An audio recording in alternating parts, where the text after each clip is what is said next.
Two massive conflicts currently going on. One is in Georgia and one is in Syria. All incredibly happened right after the election. Wow, what a coincidence can this be? So let's go to the first one in Georgia. I visited there, I was just there in April, and basically the population has voted twice against the EU and US and Western funded side and voted for just a pure Georgian independent state government.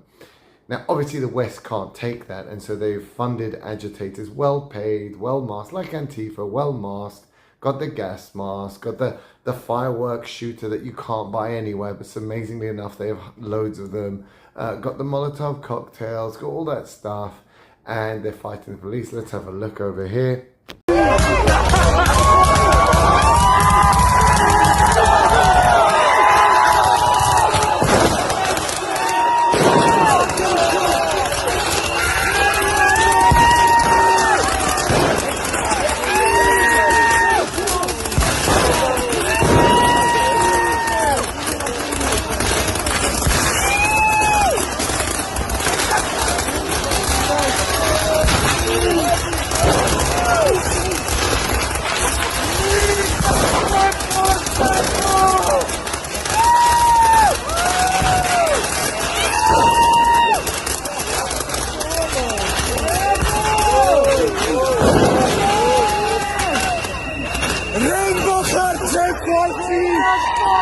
You can see typical agitators, typical well-funded, all paid for by the EU. This is exactly the same as they did in Ukraine in 2004 when they got rid of their government in a coup, pro-Western coup, yeah right, all funded by the EU. We all know this is the same playbook.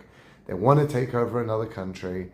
I was there again in April, and everyone told me we spent 80 years getting rid of this huge USSR empire. We don't want to join another empire. We are happy to be an independent state. They are doing very well independently. They've got a lot of visitors coming from Russia. That's their main tourist market. So why do they want to get rid of them? They don't want to get rid of them. They're mainly getting the money from Russians. So they don't want to get rid of, but the EU and the West and the US want them to decouple from Russia, and so are forcing it on the majority population. Even though they've had two elections where they've clearly rejected it. What does the West say? What does the BBC say? What does CNN? It wasn't a fair election, as if your elections are fairer, as if the US election or the European elections are any fairer. Do me a favor, please. So that's Georgia. Let's have another look at that.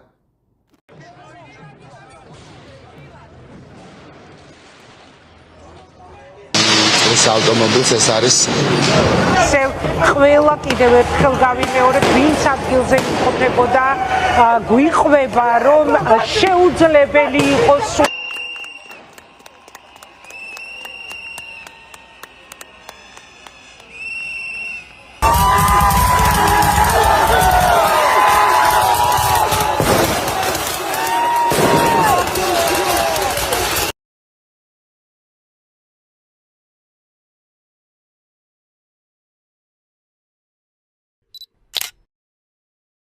ეთერში მოვლენები დაძაბულია რუსთაველის გამზირზე იძინაბატია იყოს გამოსავალი ამ უყურებდა აქციას რომელიც ჯერ კიდევ საღამოში საქართველოს ჰიმნი ერთებულმა შტატებმა განაცხადა რომ აჩერებს სტრატეგიულ პარტნიორს დაიხარჯებოდა ისურ კომპანიებს და ასე შემდეგ და ეს To the second conflict, incredibly in flames right after the Hezbollah ceasefire. The Syrian rebels, you see, when they start using language like this, when the West starts using the rebels, these are ISIS terrorists, right?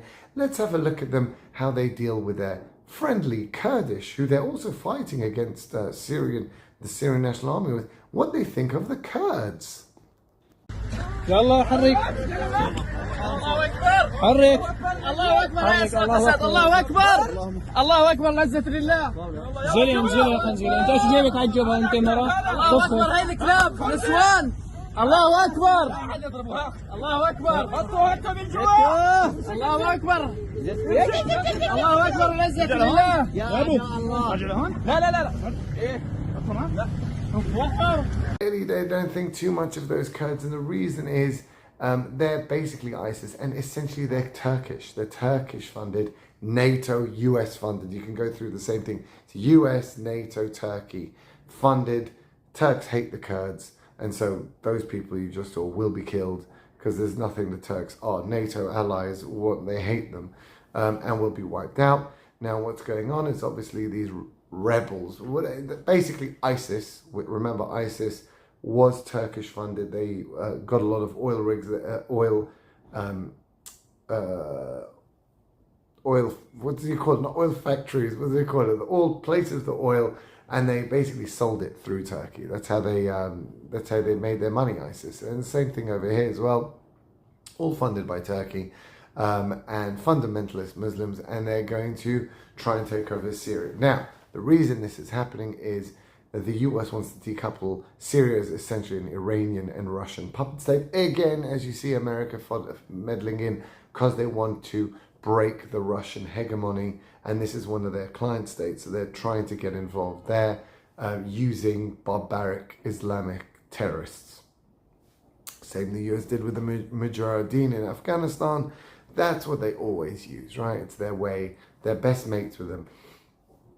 And then they tell you about the war on terror. Do me a favor. Only when it suits them. So this is to fight for US interests, the Kurds and this ISIS, basically trying to take and destabilize the Syrian government and cause Iran and Russia headaches. So that's all that's happening now. Again, same as usual for the last 80 years. US-funded coups against Russian interests. That's basically it. Have a great day.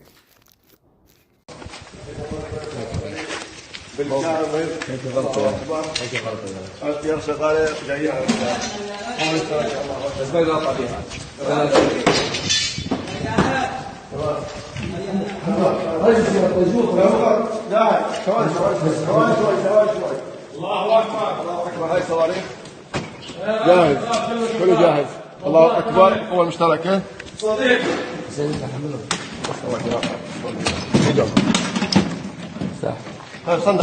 كلهم صندوق الله اكبر فراغيات هذول فراغيات كلها هذول فراغيات هاي الفراغيات